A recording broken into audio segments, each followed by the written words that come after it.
மக்களுக்கு தேவையான ஒரு கொஸ்டின் என்னன்னா, பணத்தை ஈர்ப்பதற்கு என்ன வழி, சிறந்த வழிகள் என்ன, இதெல்லாம் நம்ம செஞ்சோம், இதெல்லாம் நம்ம லைஃப்ல பின்பற்றணும் அப்படின்னா பணம் வந்து நம்ம கிட்ட தங்கும் அப்படின்னு என்ன பாய் பின்பற்ற வைக்கிறது சில பேரால மட்டும்தான் முடியும். இதான் உண்மை. சரிங்களா? அந்த விஷயத்துக்கு ஒன்றும் தேடிட்டு இருக்காங்க. கடல்ல முத்த தேடுற மாதிரி பணத்தை வாங்கணும்னா சில பேர் பார்த்தீங்கன்னா பணம் என்றதுலேயே ஒரு வித்தை இருக்குது. இன்னைக்கு நிறைய பேர் சொன்னது நான் சொல்கிறேன். பணம் வந்து என்றைக்குமே வந்து பார்த்தீங்கன்னா இப்படி எண்ணக்கூடாது. கிழமைகள் இருக்குது.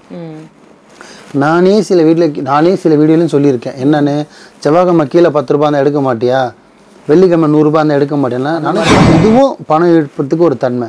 இந்த நாளில் தான் அவர்கிட்ட பேசணும், இந்த நாளில் தான் போய் காசு கொடுக்கணும், இப்படிலாம் பார்த்தவங்க தான் இன்றைக்கி பெரிய பேராலாம் நிற்கிறோம்.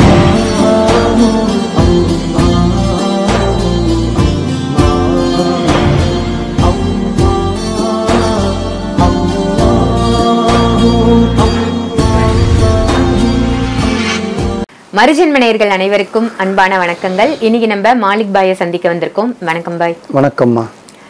நிறைய கேள்விகள் நான் கேட்குறேன், நீங்களும் ரொம்ப அழகா பதில் சொல்லிட்டு வரீங்க. இன்னைக்கு வந்து மக்களுக்கு தேவையான ஒரு கொஸ்டின் என்னன்னா, பணத்தை ஈர்ப்பதற்கு என்ன வழி, சிறந்த வழிகள் என்ன, இதெல்லாம் நம்ம செஞ்சோம், இதெல்லாம் நம்ம லைஃப்ல பின்பற்றணும் அப்படின்னா பணம் வந்து நம்ம கிட்ட தங்கும் அப்படின்னு என்ன பாய் பின்பற்றணும்?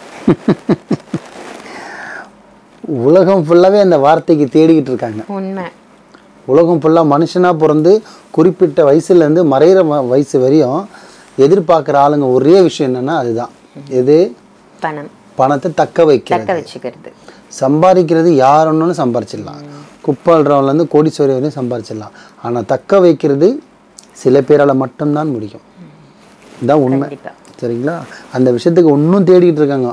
கடலில் முத்த தேடுற மாதிரி. யாருக்குமே அது விட கிடைக்கல. புரியுதுங்களா? அது எனக்கு தெரிஞ்சது என்னோட அறிவியல் ஆற்றலுக்கு நான் சொல்கிறேன். நீங்கள் கேட்டது ஆக்சுவலி வந்து பணம் நம்ம கிட்ட தங்கணும்னா முதல்ல பணத்தை நம்ம இழுக்கக்கூடாது. பணம் தான் நம்மளை முடிவு பண்ணும் இவங்ககிட்ட நம்ம போகணும் அப்படின்னு. போகக்கூடாதுன்னு. இதுதான் உண்மை. சும்மா சொன்னாங்க அது காலத்தில் பணத்தோடு தான் சேரும். இதுதான் உண்மை. 1 லட்ச ரூபா நீங்கள் சேர்த்து வச்சிங்கன்னா தினிக்க நீங்கள் சம்பாரிச்சு அதில் சேர்த்து வச்சுட்டே வாங்களேன். செலவு பண்ணாமல் என்ன ஆகும்? சேர்ந்துக்கிட்டு இருக்கும். 10 ரூபா கூட சேருங்க. ஆனால் 500 சேருங்க. ஸோ 10,001, 10,020, 1,100, 1,200 இப்படி தான் ஆகும். தவிர குறையுமா? குறையாது. இதே வந்து எதுவுமே சேர்த்து வைக்காத ஜீரோவாக இருக்கும்போதே நீங்கள் சம்பாரிச்சு சாப்பிட்டுக்கிட்டே இருந்தால் என்ன ஆகும்? அது ஜீரோவில் தான் இருக்கும். ஸோ இவ்வளோ தான் ஷார்ட்டாக சொல்ல போனால். ஆனால் ஒரு பணத்தை தக்க வைக்கிறதுக்கு முதல்ல வந்து பார்த்திங்கன்னா சுத்தம் முதல் விஷயம். எப்படி? சுத்தன்றது ரொம்ப ரொம்ப ரொம்பமான விஷயம். நீங்கள் ஆன்மீகவாதி தான், இந்த மாதிரி மந்திரவாதி ஆன்மீகவாதியில் இருக்கிறவங்க தான் சுத்தமாக இருக்கணும் அவசியம் கிடையாது. ஒரு கணவன் மனைவியாக இருக்கிறாங்க, ஒரு வீட்டில் இருக்கிறாங்க, ஒரு ஹஸ்பண்ட் ஒய்ஃபில் இருக்காங்க, அக்கா தங்கச்சி கூட இருக்காங்கன்ற போது ரொம்ப எவ்வளோத்துக்கு எவ்வளோ நம்ம சுத்தபத்தமாக இருக்குங்களோ அவ்வளோ நம்மகிட்ட மணி தங்கும். ஏன்னா மணின்றது வந்து அது ஒரு வைப் மாதிரி, அது ஒரு காந்தகம் மாதிரி இழுக்கிற தன்மை அதுக்கு இருக்குது. சுத்தத்தை ஃபஸ்ட்டு. ஒரு கணவன் மனைவியாக இருக்கோமா, ஒரு லைட்டில் ஒரு இல்லற வாழ்க்கையில் இருந்தோமா, காலையிலேருந்து சும்மா ப்ராப்பராக பண்ணோமா, எல்லாமே ப்ராப்பராக முடிச்சுட்டு ப்ராப்பராக போயிட்டே இருக்கணும். நம்ம ஆளுங்க எப்படி தெரியுங்களா, அதே ஒரு பர்ஸை எடுத்து கட்டில் மேலே வைப்பாங்க, அதே பர்ஸ் எடுத்து சாமி படத்தான் வைப்பாங்க, அதே பர்ஸ் எடுத்து டிக்கியில் வச்சுப்பாங்க. வச்சுக்கிறாங்களா? டிக்கியில் வச்சுக்கிட்டு உக்காந்துக்கிட்டு அரைக்கிக்கிட்டு முறுக்கிக்கிட்டு அது பண்ணிக்கிட்டு இது பண்ணிக்கிட்டு அந்த பர்ஸில் பார்த்தீங்கன்னா ஒரு லட்சுமி படம் இருக்கும். அந்த பர்ஸில் பார்த்தீங்கன்னா ஒரு அல்லாவோட ஆயத்து ஒன்று இருக்கும், குரானோட ஆயத்து இருக்கும். அதில் பார்த்தீங்கன்னா என்ன ஒரு குருவோட ஃபோட்டோ இருக்கும். என் ஃபோனை நிறைய பேர் கேட்பாங்க, ஏன் ஃபோட்டோ போடுறதுன்னு. எதுக்குப்பா டிக்கியில் வைக்க போறியான்னு இதே கேட்டிருக்கேன் நானே. வேணாப்பா நான் நேராக பார்த்துக்கிறேன், டிக்கியில் நான் வரலப்பான்ருவேன் டே சொல்லியிருக்கேன். ஸோ எடுத்து நான் டிக்கியில் வச்சுப்பாங்க. எதுக்கு அது சொல்லுங்கள்? அந்த மாதிரி எனக்கு சிரிப்பு தான் வருது. இந்த மாதிரிலாம் இருக்காங்க. ஸோ சாமி படத்தை வந்து அந்த மாதிரி வந்து பர்ஸில் வைக்கிறோமா, இங்கே வைக்கலாம். விசிட்டிங் கார்டுங்க வந்து அரசியல்வாதிகள்லாம் பார்த்தீங்கன்னா பாலிடிக்ஸில் இங்கே வைப்பாங்க. ஸோ அந்த மாதிரி இருக்கும்போது பணம் இங்கே வைக்கலாம். ஒரு லட்சுமியோ ஒரு எந்திரமோ ஒரு ஆயத்தோ ஏதோ ஒன்று இங்கே வச்சுக்கணும். எல்லாத்தையும் சொல்லிட்டு கீழே வச்சுக்கிட்டு இருந்தால் எங்கேருந்து பணம் வரும்? வராது. தரித்திரம் தான் வரும் உண்மையிலே. ஒன்று அதே மாதிரி ஒரு பணத்தை வாங்கணுன்னா சில பேர் பார்த்தீங்கன்னா பணம் என்றதுலேயே ஒரு வித்தை இருக்குது. இன்றைக்கி நிறைய பேர் சொன்னது நான் சொல்கிறேன். பணம் வந்து என்றைக்குமே வந்து பார்த்திங்கன்னா இப்படி எண்ணக்கூடாது. இப்படி என்ன அர்த்தம்னா போதுன்னு அர்த்தம். போதுன்னு அர்த்தம். பணம் அப்படி எண்ணக்கூடாது. நல்லா பிஸ்னஸ் மணியும் சேடுங்களையும் பிஸ்னஸில் இருக்கிற பணம் இல்லாத ஆனாச்சு நாட்டாருங்க ஆளுங்களை பாருங்கள், பணத்தை திருப்பி வச்சுட்டு நம்மக்கிட்ட எண்ணுவாங்க. வந்துக்கு நேர் கல்லால் போட்டுக்கினே எண்ணுவான். இதான் உண்மை. நானே அப்படிதான் எண்ணுவேன். அல்லாவோட கிருபையில் நல்லா இருக்கேன், அப்படிதான் எண்ணுவேன். நம்ம கிட்ட வரணும்.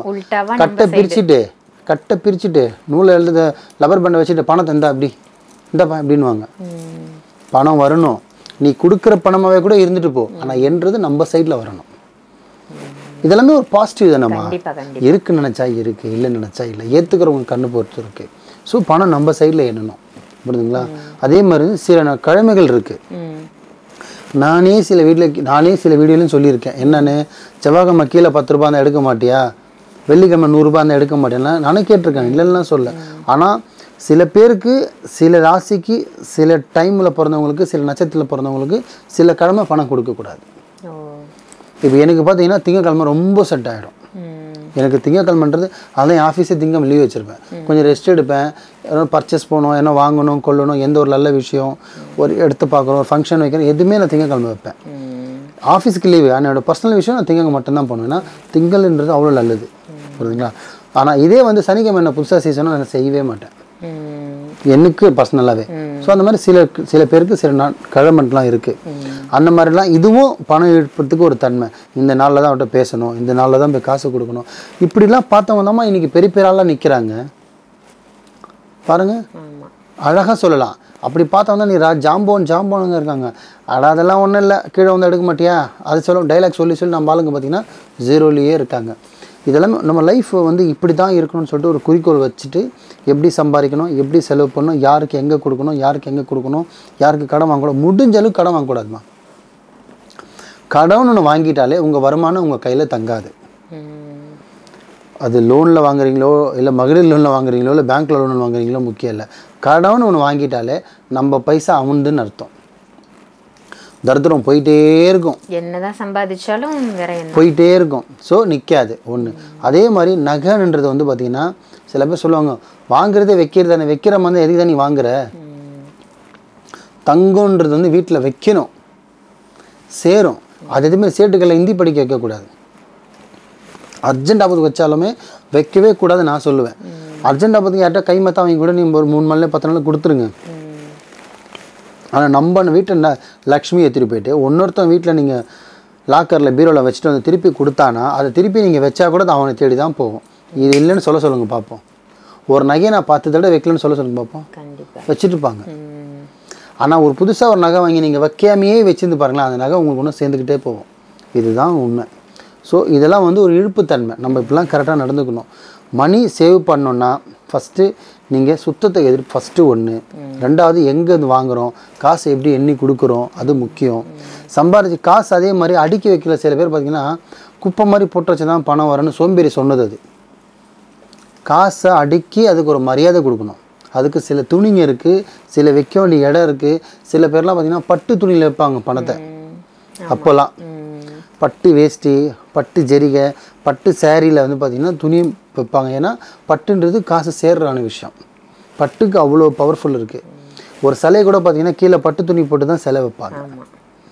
அது ஒரு இழுப்புத்தன்மை தான். ஸோ அந்த மாதிரி இருக்கும்போது பணம் சேர்றதுக்கும் பட்டு துணி வச்சிங்கன்னா பணம் சேரும். புரியுதுங்களா? இதெல்லாமே வந்து ஒரு இழுப்பு. இன்னொரு சின்ன டிப்ஸு சொல்கிறேன். ஒரு என்ன சொல்கிறதுன்னா, நம்ம நார்மல் இந்த பால் மாதிரி ஸ்டீல் பாத்திரமோ காப்பர் பாத்திரம்லாம் வைக்கக்கூடாது. இந்த பீங்கா மாதிரி வரும் பார்த்துருக்கீங்களா? ஜாடின்னு சொல்லுவாங்க. ஜாடின்னு சொல்லுவாங்க பார்த்தீங்களா? அந்த ஜாடியை வந்து நம்ம எடுத்துகிட்டு வந்து என்ன பண்ணணும்னா வீட்டில் வச்சுக்கணும். வச்சுக்கிட்டு அதில் சுத்தமான ஒரு பட்டு துணி, பழைய பட்டு துணியில் கிழிச்செல்லாம் கட்டினது சேரெல்லாம் கிழிக்கக்கூடாது. ஒரு கடையில் கொடுத்து ஒரு ஜாக்கெட் பெட்டு மாதிரி ஒரு பட்டு துணி, ஒரிஜினல் பட்டு துணி வாங்கி அந்த இதில் அந்த பட்டு துணியை வைக்கணும். பட்டு துணியை பாதி வச்சுட்டு அதுக்கு முன்னாடி என்ன பண்ணணும், ஒரு அரிசி பாக்கெட், அரிசி மூட்டைன்றாங்களே வாங்கி வீட்டோட பெண்மணி யாருன்னு பார்த்து ஒரு கையில் அரிசி அள்ளக்கூடாது. ரெண்டு கையால் அரிசி அள்ளி, பச்சரிசியோ பூங்குழரிசியோ ஏதோ ஒரு அரிசி அதை அள்ளி அந்த பவுலில் வச்சிடணும். என்ன பண்ணோம், பவுலில் வச்சிடணும், பீங்கான பவுலில் வச்சிடணும். வச்சுட்டு 2 கரெக்டாக வசம்பு, என்னது வசம்பு 2 வந்து 2ஆக வைக்காமல் 1 11 வைக்கணும். உடச்சி 11 பீஸாக வைக்கணும். எது வச்சாலும் 2ஆக வைக்கணும். ஒத்தையில் வைக்கணும்னு சொல்ல வரேன். 1 2 இல்லைன்னா 6 இல்லைன்னா 8. ஸோ அது மாதிரி டபுளாக நம்ம உடச்சி கூட நீங்கள் வச்சுக்கலாம். போட்டுட்டு அதுக்கு மேலே அந்த பட்டு துணியை வச்சு, புரியுதுங்களா? அதே கூட நீங்கள் ஒரு பிடி உப்பு கூட வைக்கலாம். ஆச்சுங்களா. ஒரு கொஞ்சம் சர்க்கரையும் வைக்கலாம். இந்த 3மே வச்சு பட்டு துணி வச்சு அதுக்கு மேலே நீங்கள் காசு வைங்க. சேரலைன்னா என்னோடய கமெண்ட்ஸில் நீங்கள் என்ன கேளுங்க. சும்மா வந்து சம்பாரிச்சு வந்து 10 ரூபாலாம் சேர்க்கக்கூடாது. அதில் அதே மாதிரி இது எல்லாமே பாருங்கள், 2 கையில் ஒரு வீட்டில் ஒரு பெண்மணி சுத்தபத்தமாக குளிச்சுட்டு சுத்தமாக இருக்கணும். அது ரொம்ப முக்கியம். குளிக்காமல் பாண்ட மாதிரிலாம் எந்திரிச்சு இதெல்லாம் வைக்கக்கூடாது. சுத்தபத்தமாக எந்திரிச்சு குளிச்சுட்டு கொண்டு ஒரு அரிசி, கொஞ்சம் சர்க்கரை, கொஞ்சம் உப்பு வச்சுட்டு தனித்தனியாக சின்ன சின்ன பொட்டலை மாதிரி கட்டிக்கணும். ஒன்றும் மிக்ஸ் பண்ணக்கூடாது. இந்த 3மே பார்த்திங்கன்னா ஒரு இழுப்பு தன்மை. இந்த 3ஐயும் வச்சுட்டு மேலே பட்டு துணி வச்சிடணும். அதுக்கு மேலே என்ன பண்ணணும்னா ஒரு தொகை வச்சிடணும். அந்த தொகையை நீங்கள் எடுக்கவே கூடாது. அந்த தொகைக்கு மேலே தொகை போடணும், அந்த தொகையை எடுக்கணும். அந்த கீழே இருக்கு பாருங்கள் தொகை, அதை அப்படியே விட்டுறணும். அப்போ தான் பணம் இழுப்புத்தன்மை வரும். எடுத்துட்டு 0 மாதிரி பண்ணிட்டு காலி எம்டியாக விடக்கூடாது. எப்படி எம்டியாக விட்டீங்கன்னா எம்டின்னு அர்த்தம். ஃபர்ஸ்ட் வச்ச மணி வந்து அதில் அப்படியே இருக்கணும். அதுக்கப்புறம் பணம் போட்டுருணும், எடுக்கணும். பணம் போடலாம், எடுக்கலாம். அப்படி வச்சு பாருங்கள், காசு சேருதா உங்களுக்கே தெரியும். இதுதான் ஒரு டிப்ஸு. இதுதான் பணம் இழுக்கக்கூடிய தன்மை. முடிஞ்ச அளவுக்கு நான் மக்களுக்கு சொல்ல வருது என்னென்னா, தயவு செஞ்சு ஒரு பர்ஸில் நீங்கள் உங்களுக்கு ஒரு சாமி படம் வச்சுக்கலாம் அப்படின்னு தோணா மேல் பாக்கெட்டில் வைங்க. பணம்ன்றது ஒரு லக்ஷ்மி தான், அதுவும் நீங்கள் மேல் பாக்கெட்டில் வைங்க. இல்லை நான் டிக்கிக்கிற தான் வைப்பேன்னா வச்சுக்கிட்டு போங்க. ஆனால் சாமி படத்தை அதில் வைக்காதீங்க. அதே மாதிரி உங்களுக்கு மூத்தவர்கள் அம்மா, அண்ணன், தம்பி ஃபோட்டோ அவங்களாம் அது மாதிரி வைக்காதீங்க. ஒரு லேடிஸாக இருந்தால் ஹேண்ட்பேக் யூஸ் பண்ணுவாங்க, ஜென்ஸாக இருந்தால் அப்படிப்பட்ட நீ ஃபோட்டோ வைக்க வேணான்றேன். மனசில் வச்சுக்கோ, என்ன போதும். ஃபோட்டோவில் தான் நீ தெரிய வைக்கணும்னு அவசியம் கிடையாது. ஒன்று இங்கே வைங்க, இல்லையா ஒரு ஹேண்ட்பேக் மாதிரி யூஸ் பண்ணுங்கள். இந்த இடத்துல தயவு செஞ்சு டிக்கியில் வந்து பர்ஸை யூஸ் பண்ணாதீங்க, காசு சேராது. நிறைய பேர் இப்போ இன்றைக்கும் ஜென்ஸு பாருங்களேன், பர்ஸாங்க இது சேரவே மாட்டேங்குது. வேணும் எப்படிடா சேரும், எப்படி சேரும்? அந்த பர்ஸை எங்கெங்கே வைக்கணும்னு ஒரு தரம் இருக்குமா? இன்றைக்கும் பார்த்தீங்கன்னா நான் பர்ஸை யூஸ் பண்ண மாட்டேன். குறிப்பிட்ட காலத்துக்கு முன்னாடி யூஸ் பண்ணியிருந்தேன். என் பர்ஸில் என்னை தவிர யாருமே கை விட மாட்டாங்க. என் மனைவியாக இருந்தாலும் கை வைக்க வேணான்னுவேன். ஆமாம், என் பொண்ணு என் பையனை வைக்கக்கூடாது, துணி எடுத்து கூட நான் எடுத்துறேன். நம்மளோட ஒருத்தர் கை தான் அதில் படணும், புரியுதுங்களா? அந்த மாதிரிலாம் சிலது நம்மளுக்குள்ள நம்ம மாற்றிக்கிட்டோம் அப்படின்னா ஆட்டோமேட்டிக்காக பணம் சேரும். இன்ஷா அல்லாஹ் சம்பாரிச்சா. கண்டிப்பா உழைப்புன்றது ரொம்ப முக்கியம். நீ வண்டி தள்ளுறியோ இல்லை ஃப்ளைட்டு ஓட்டுறியோ முக்கியம் கிடையாது. சம்பாதிக்கணும். ஒரு ஆண்மகனாக பிறந்தா எந்திரிச்சு ஓடணும். அப்போ தான் எல்லாமே வரும், புரியுதுங்களா? பாய் சொல்லிட்டு அரிசி சர்க்கரையும் உப்பு எடுத்து வச்சுக்கிட்டு ஜாலியில் வந்துடுறா பாபானா வர மாட்டாரு. ஈயும் கொசுவும் தான் வரும் உள்ள. சரிங்களா? அதான் விஷயம். ரொம்ப அருமையாக சொன்னீங்க பாய். நல்ல தகவலாக இருந்தது. நன்றி.